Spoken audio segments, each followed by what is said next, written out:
এটা হচ্ছে আমার আর একটা নতুন পুকুরের কাজ চলতেছে। এখানে প্রায় 6 ফিট গভীরতা আছে। যতটুকু মাটি দরকার ততটুকু মাটি দেওয়া আছে, আর এক্সট্রা যে মাটিগুলা উপরে স্তূপ করে রাখা হয়েছে এখানে বিক্রি করে দিচ্ছি। এক্সট্রা যে মাটিগুলো, ওই যে এগুলো সব নিয়ে যাচ্ছে।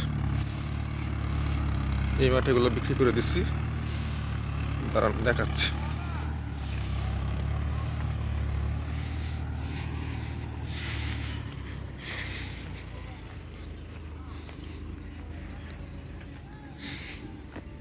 এই পুকুরটা সাধারণত গুলশা মাছের জন্য তৈরি করা হয়েছে।